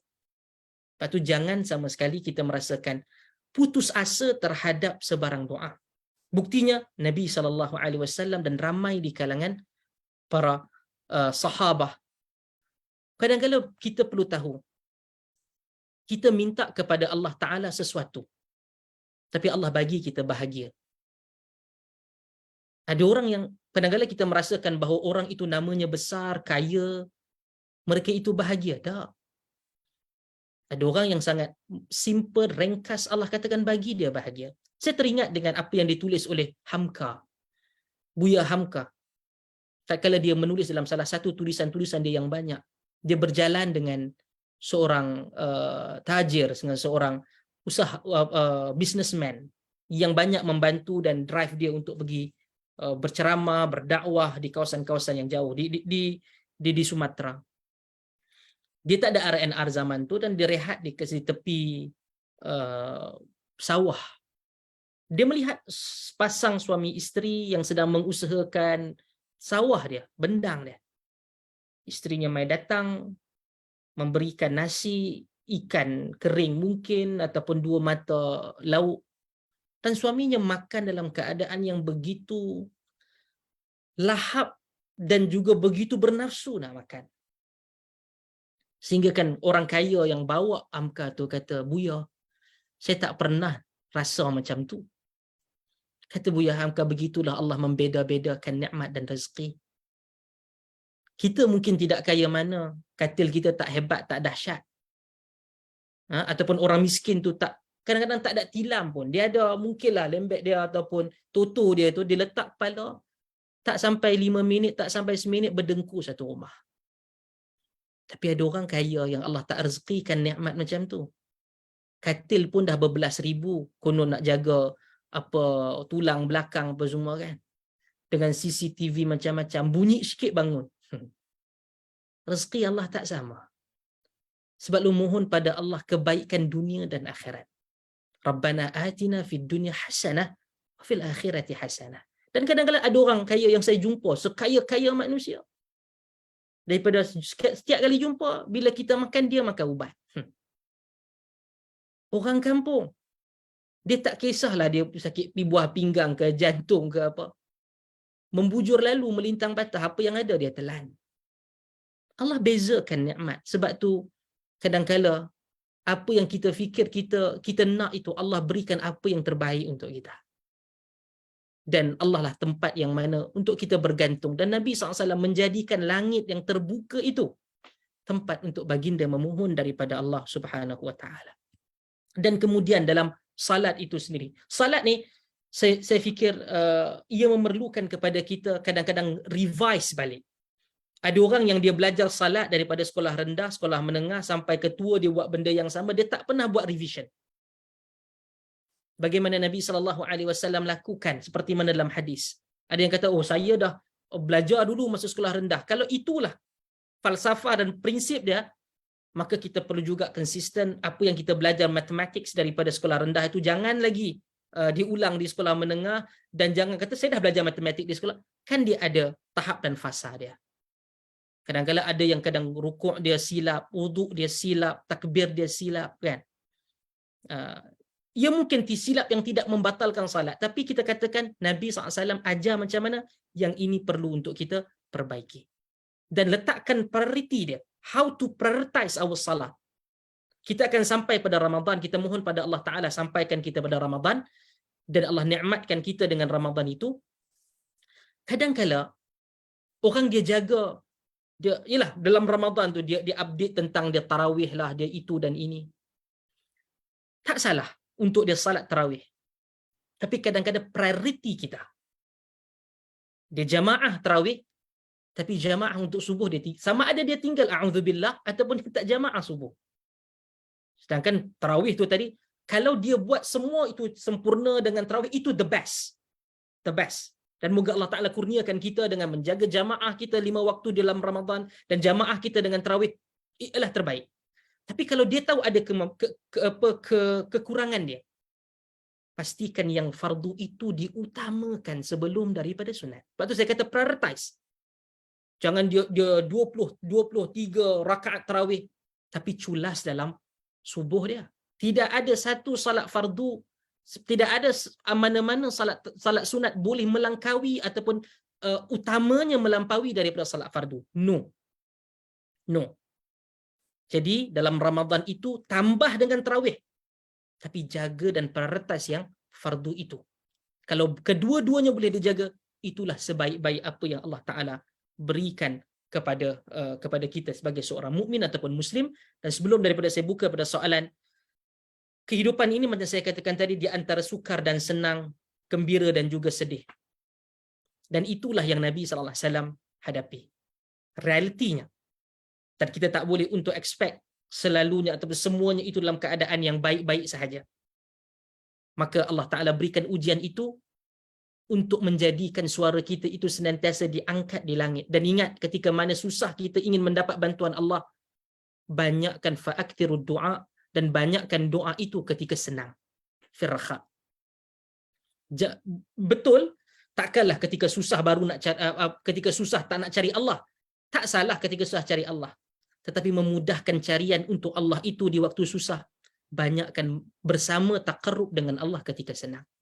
Dalam sebuah riwayat Israiliyat, kita sebut riwayat Israiliyat, disebutkan bagaimana tatkala Nabi Allah Yunus alaihi salatu wassalam memohon keampunan daripada Allah Subhanahu wa taala. La ilaha illa anta subhanak inni kuntu minadh zalimin. Sebutkan dalam Al-Quran. Tiada Tuhan melainkan Engkau wahai Allah. Sesungguhnya aku di kalangan orang-orang yang zalim. Ketika Allah Ta'ala uji dia berada dalam perut ikan Nun. Dan kemudian dalam sebahagian riwayat Israiliyat menyatakan bahawa para malaikat penduduk langit menyatakan sautun ma'ruf min 'abdin ma'ruf walakin la na'rifu ainahu. dari suara yang dikenali daripada hamba yang dikenali. Kerana apa? Senantiasa diangkat di langit. Sebab itu jangan jadikan bahawa ketika senang dia doa, ya Allah, aku doa macam biasa lepas salat. No. Mohon pada Allah apa yang kita nak mohon. Kadang-kadang tak perlukan bahasa Arab. Kalau yang boleh hafal doa-doa ma'thur daripada Nabi SAW, hada afdal, ini lebih baik. Tetapi kalau dia perlukan sesuatu, mohon pada Allah dengan bahasa dan lengguk yang kita mampu untuk faham daripada jiwa kita untuk berhubung dengan langit, memohon sesuatu daripada Allah Subhanahu wa taala. Saya kira setakat itu dulu dalam jangka waktu sejam suku ini, dan saya serahkan kepada Ustaz Nazrin sekiranya ada soalan. Silakan. Baik, Alhamdulillah, jazakumullah khairan, barakallahu fikum kepada Dr. Abu Hafiz atas perkongsian ilmu yang sangat padat dan bermanfaat. Jadi baik, saya teruskan dengan sesi soal jawab ataupun Q&A. Di sini satu soalan, ada dua soalan daripada seorang daripada Zoom ni. Soalannya in English. Please clarify for me with regards to the perintah solat from 50 rakaat to 5. First, how was Rasulullah SAW communicating with Allah at Sidratul Muntaha? Please refer Ash-Shura verse 51. Kita nak jawab dulu ke ataupun baca yang kedua pula?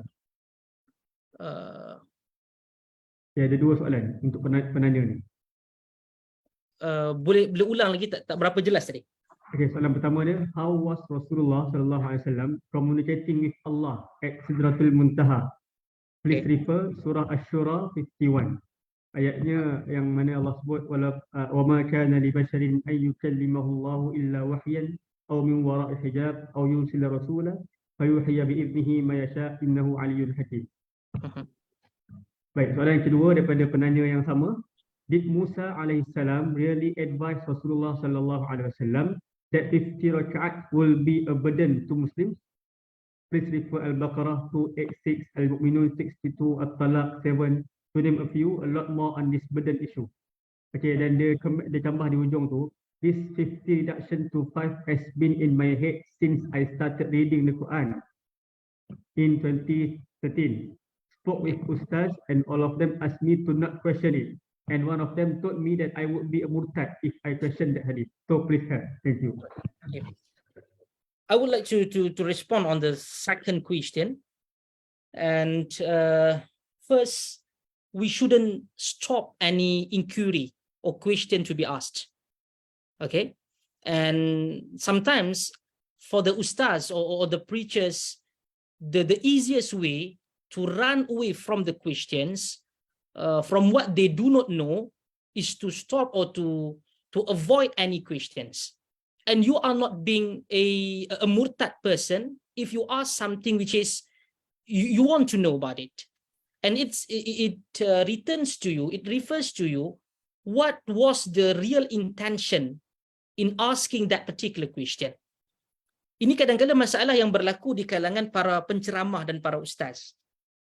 Pertama, dia tidak memiliki maklumat yang cukup, ataupun dia merasakan bahawa diri dia tak boleh untuk dijatuhkan martabatnya dengan menyatakan saya tidak tahu.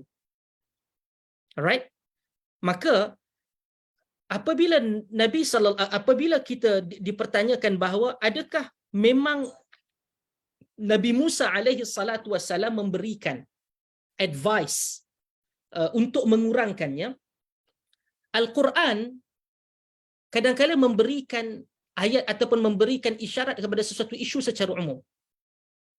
Sebab itu Islam ataupun syariat ini tidak berdiri sendiri atas Quran, tetapi ia berdiri di atas Al-Quran dan juga sunnah. Para ulama salaf menyatakan Al-Quran memerlukan sunnah lebih berat berbanding sunnah memerlukan Al-Quran. Bukan bermaksud untuk downgrade Quran, no. Kerana untuk mentafsirkan, untuk menjelaskan sesuatu itu di dalam Al-Quran itu adalah Nabi SAW. Sebab itu Allah Ta'ala sebut dalam Quran, litubayyina linnas. Muhammad, engkau diturunkan untuk engkau menjelaskan apa yang ada di dalam Al-Quran.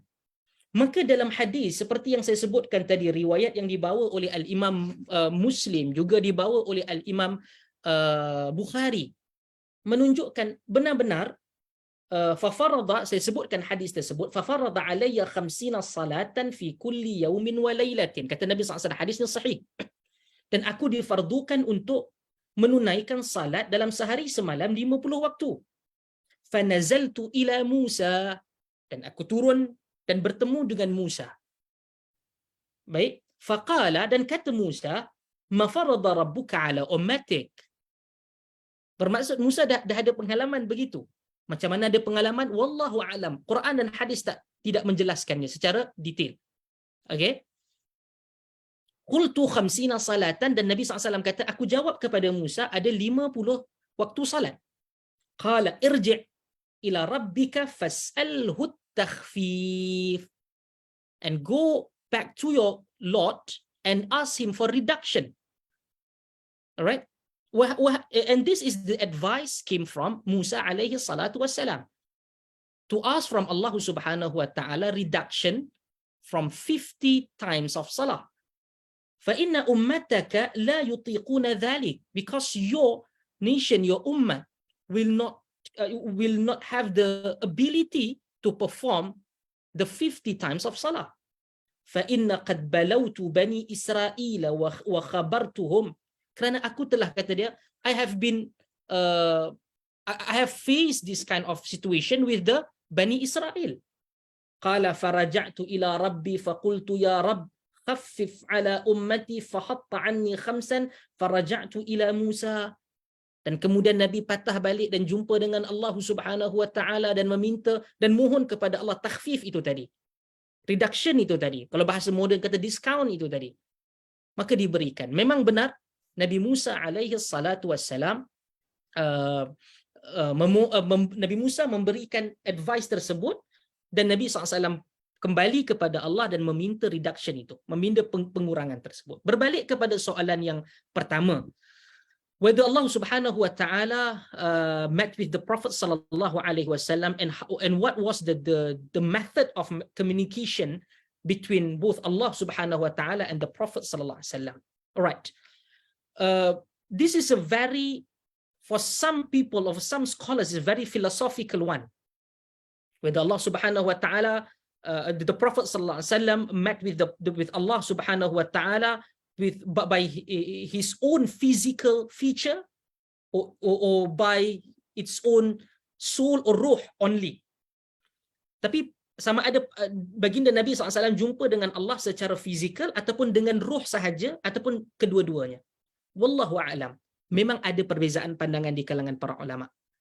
Namun apabila ditanya kepada Sayyidatina Aisyah, Aisyah menyatakan, tegak bulu roma aku kau tanya soalan tu. Tapi di kalangan para sarjana, mereka menyatakan bahawa Nabi sebahagian di kalangan mereka yang mana saya cenderung, saudari mungkin akan jumpa dengan pandangan yang berbeza dan menyatakan bahawa perkara yang, jawapan yang tidak sama seperti mana apa yang saya berikan. Namun pandangan yang rajih ataupun yang kuat dalam isu ini, perjalanan itu berlaku dengan ruh dan juga jasad, maka dia dan juga sebahagian isu nanti akan timbul, adakah Nabi melihat Allah secara zatnya itu? Okey, maka jawapannya yang paling tepat pada saya dan yang saya ambil dari sebahagian para sarjana adalah Nabi SAW melihat kepada cahaya, iaitu Allah represents himself with cahaya dan communicate dengan bahasa wallahu alam. Nabi tak detailkan, Al-Quran tak detailkan. Jadi kadang-kala dalam urusan agama ini kita jangan terlalu tamak untuk tahu detail tentang benda tersebut. Okey, benda itu berlaku dan sebab bukan kerana kita tak mau bagi tahu, tetapi setiap perkara berkaitan dengan Nabi SAW, Allah Ta'ala, dan benda ghaibiyat, benda-benda yang unseen matters ini, you must base it by the dalil, by the nas text from Quran and Sunnah. I cannot give the conclusion based on my assumption. I must refer it or base it based on Quran and Sunnah. Alright? So what I would say that Allah Subhanahu wa Ta'ala communicated with the Prophet SAW and vice versa, and there is no specific explanation about that in Quran and Sunnah.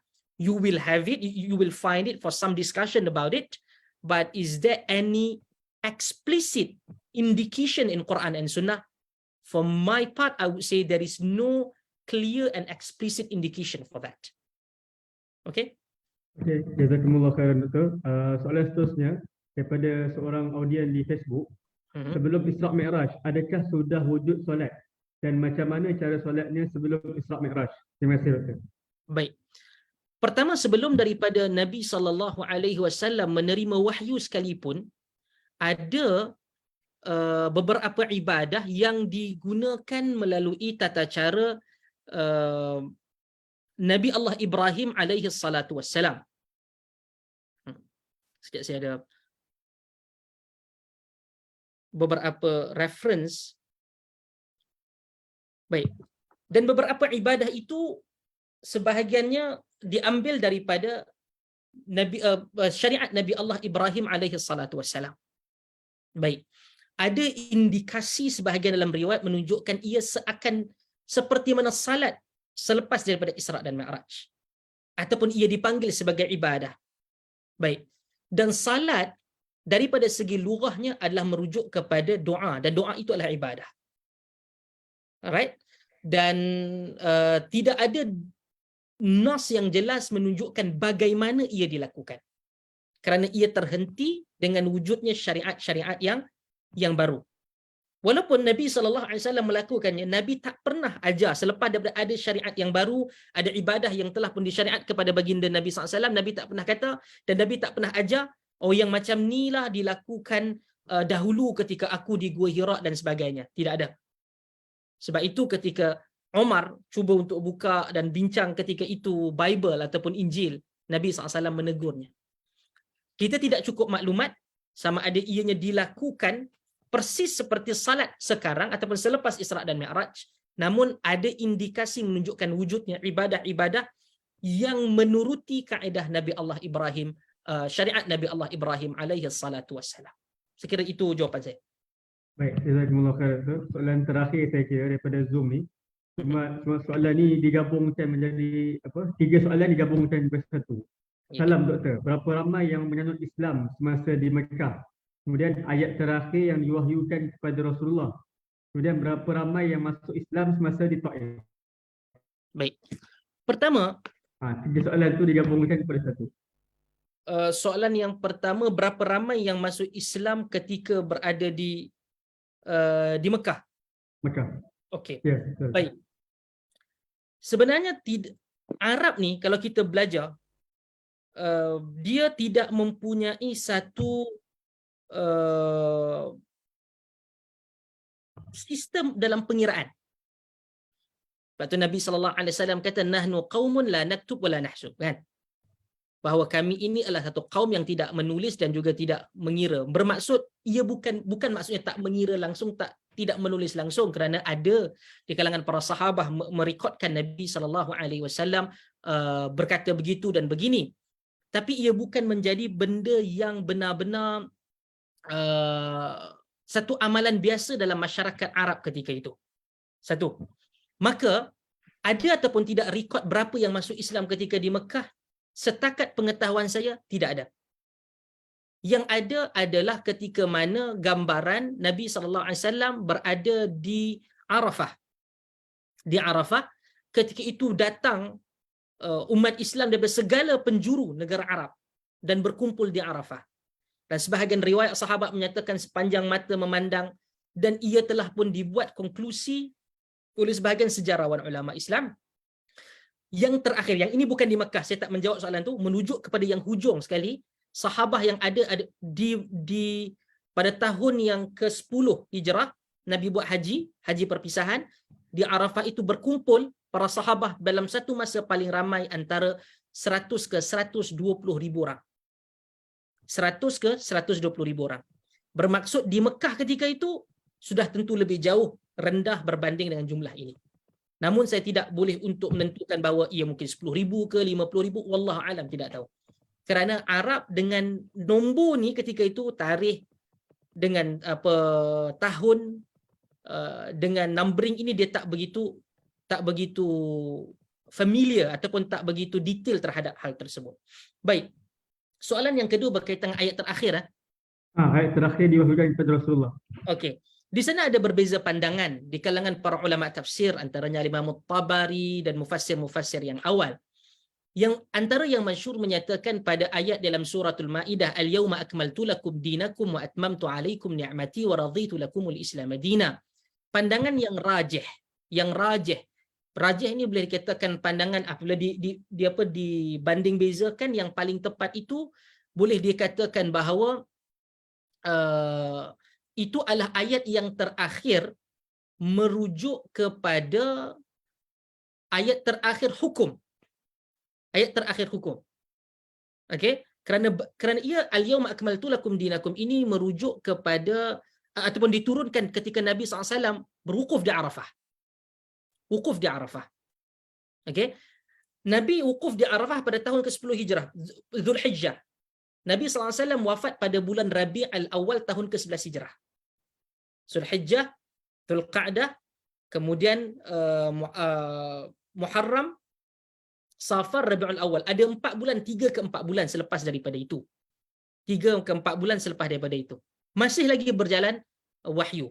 Adapun pandangan yang paling tepat dan juga paling kuat insya-Allah, ayat yang terakhir diturunkan kepada Nabi SAW adalah merujuk kepada ayat ke-281 dalam suratul Baqarah.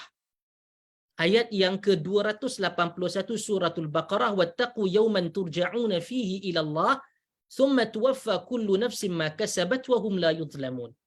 Wattaqu yawman turja'una fihi ila Allah, dan bertakwalah kamu pada hari yang mana kamu akan dikembalikan kepada Allah, thumma tuwaffa kullu nafsin ma kasabat, dan akan dihitung apa yang dilakukan oleh mereka, wa hum la yuzlamun, dan mereka itu tidak akan dizalimi oleh Allah Subhanahu wa taala. Jadi kalau katakan pandangan paling rajih adalah merujuk kepada ayat 281 suratul Baqarah. Dan soalan terakhir, soalan yang ketiga. Berapa ramai yang masuk Islam semasa di Taif? Okey. Juga hampir tidak ada di Taif itu dalam rekod yang masuk Islam ketika itu kerana mereka takut. Dan Nabi SAW di-offer oleh Jibril, ditawarkan oleh Jibril untuk menghancurkan mereka. Jabal Abi Qubais untuk dihentakkan di atas kepala mereka, dan Nabi menolak. Dan Nabi SAW menyatakan bahawa aku mengharap keluar daripada sulbi mereka yang beriman.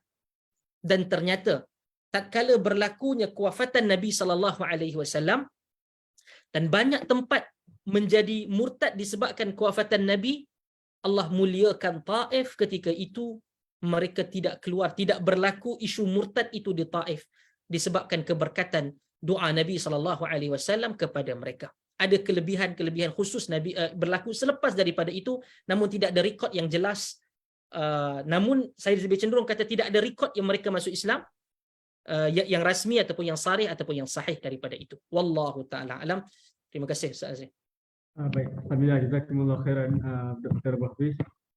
Ada seorang yang audien di Zoom tu raise hand mentahar mengguide. Doktor, saya tak pasti sama ada beliau nak ajukan soalan secara verbal ke macam mana. Doktor boleh benarkan ke masa kita dah habis? Semuanya kalau doktor benarkan lagi kita boleh saya buka. Kalau ringkas untuk sebutkan pun tak ada masalah. Okay, baik. Saya cuba untuk ask to unmute. Okey. Assalamualaikum. Assalamualaikum. Ustaz Azrin dengan Dr. Abu Hafiz. Saya merujuk kepada soalan yang pertama tadi itu, penyoal yang pertama. Soalan yang kedua iaitu tentang beban Rasulullah Nabi Musa alaihissalam cakap beban kepada umat apabila diperintahkan 50 rakaat itu. Ini agak berbeza dengan dalam ayat-ayat dalam Al-Baqarah, Al-Mu'minun dan juga Talaq yang mengatakan bahawa Allah tidak membebankan sesiapa kecuali dengan apa yang dia mampu membuatnya. Macam mana kita nak nak rationalize kan tentang beban tu. Nabi Musa kata beban sedangkan Allah kata dia tidak membebankan. Terima kasih Dr. dan Ustaz Nazrin. Pertama, ayat itu bukan mengkhususkan berkaitan dengan syariat. La yukallifullahu nafsan illa wus'aha. Itu satu. Kedua, Nabi SAW selama mana syariat Nabi SAW itu tidak meninggal ataupun tidak wafat, syariat itu masih berjalan. Dan Allah sempurnakannya itu dengan mengambil kira berbagai-bagai keadaan. Sebab itu juga di dalam syariat ini ada yang dimansuhkan, ada nasikh dan mansukh. Kerana apa? Kerana mengambil kira proses. Bukan Allah tak tahu, Allah tahu.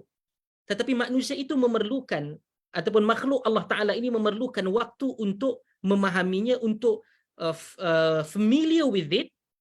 Dan itu adalah proses yang mana Allah Ta'ala tidak membebankan mereka. Contoh, apabila berkaitan dengan arak, ia tidak berlaku pengharaman serta-merta.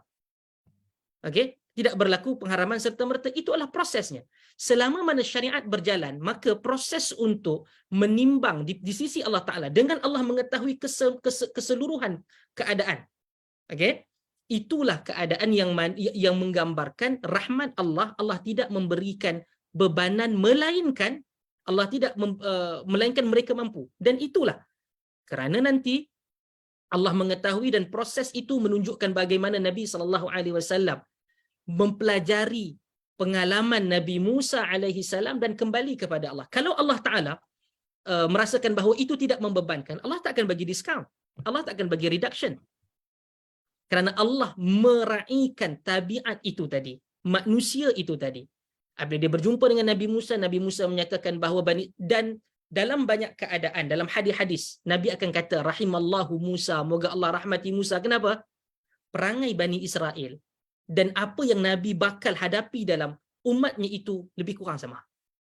Jadi Nabi Musa AS memberikan pandangan, Nabi Musa AS memberikan masukan, dan selama mana Nabi SAW tidak wafat, maka syariat itu masih berjalan, dan ia ada penambahan, dia ada pengurangan, dia ada penggantian dan yang lain-lain. Baik, jadi sebab itulah tatkala ada orang buat satu amalan di zaman Nabi, kita tak boleh kata dia bid'ah. Kerana Nabi ada di situ.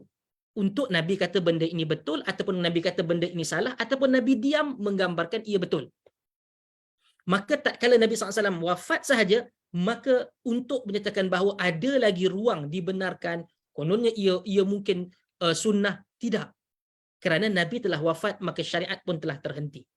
Maka proses itulah yang saya katakan tadi, ia memang menggambarkan Nabi proses masih berjalan. Dan Allah tetapkan proses itu dengan pengetahuan Allah.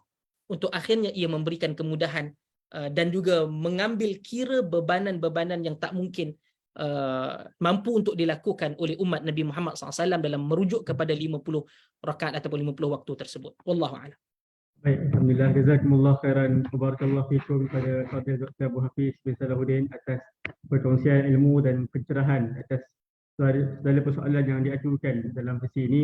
Mudah-mudahan semua audien sama ada melalui Zoom dan juga Facebook Live pada hari ini dapat manfaat banyak dan dapat dikongsikan kepada semua kenalan dan rakan kita yang tidak dapat bersama pada hari ini. Jadi terima kasih sekali lagi pada semua, pada Fadil Doktor dan pada semua audien. Semoga Allah memberkati masa kita semua. Mudah-mudahan kita dapat jumpa lagi pada sesi yang akan datang. Dan sebelum itu saya suka untuk ingatkan supaya mengisikan evaluation form yang saya telah berikan linknya dalam ruangan chat tersebut di bawah. Semoga ada manfaatnya untuk masa datang, insyaAllah. Jadi itu saja daripada kami, daripada Mazhab Beda STIUM. Semoga berjumpa lagi pada sesi yang datang. Aqulu qawli hadza wa astaghfirullahal azim li wa lakum. Wassalamualaikum warahmatullahi wabarakatuh. Subhanakallahumma bihamdika asyhadu an la ilaha illa anta astaghfiruka wa atubu ilaik. Bismillahirrahmanirrahim. Baik, terima kasih semua. Assalamualaikum. Waalaikumsalam.